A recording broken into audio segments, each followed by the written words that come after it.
आज के इस वीडियो में आज हम क्रिस्टोफर कोलंबस के बारे में जानेंगे।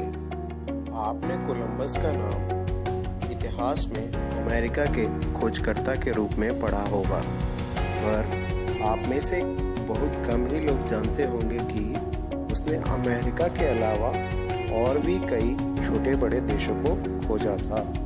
तो चलिए इस वीडियो को शुरू करते हैं। कोलंबस का जन्म इटली में जिनोवा नामक स्थान पर 1451 ईस्वी में हुआ था। कुछ इतिहासकार उनका जन्म 1436 में भी मानते हैं। बचपन से ही क्रिस्टोफर कोलंबस बेहद साहसी थे।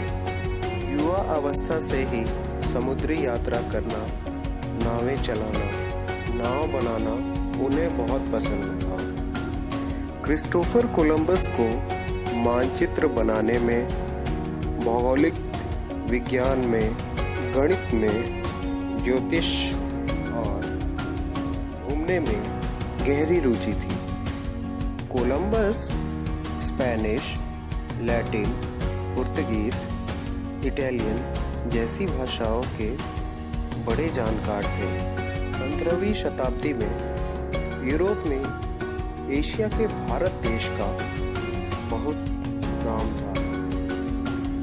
एशिया के भारत की खोज करने के लिए कोलंबस ने अपनी पहली समुद्री यात्रा शुरू की, जो तूफान आने के कारण असफल रही।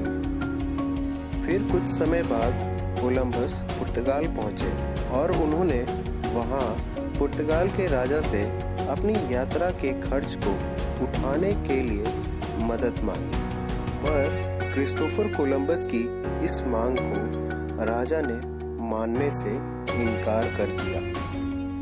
फिर वो स्पेन पहुंचे और स्पेन पहुंचकर उन्होंने स्पेन के राजा फर्नांडो से और उनकी रानी इसाबेला से मदद मांगी और बदले में उन्होंने एक शर्त रखी, जिसमें ये तय किया गया कि जो भी जगह वो खोजेंगे उसे वहां की संपत्तियों को लूटकर राजा और रानी को सौंप देंगे। इस बात पे राजा रानी उनकी यात्रा का खर्च उठाने के लिए राजी हो गए। स्पेन के राजा ने उनकी यात्रा का खर्च उठाया और फिर अपने 4 जहाज सांता मरिया, पिंटा और नीना को देकर अपने 40 सैनिक भी क्रिस्टोफर के साथ भेजे और इस तरह क्रिस्टोफर की पहली यात्रा शुरू हुई। समुद्र में गोते लगाते हुए और तूफानों से लड़ते हुए वो 4 हफ्तों के लंबे सफर के बाद एक द्वीप पर पहुंचे, जो वर्तमान का हैती देश कहलाता है। फिर आगे उन्होंने Bahamas, Trinidad, Cuba, Dominic Republic जैसे कैरेबियाई देशों को खोजते हुए अपनी यात्रा आगे जारी रखी। समुद्र में कई बार उनके नाविकों का दल रास्ता भटक गया, फिर भी उन्होंने यह खोज जारी रखी और आगे बढ़ते चले गए।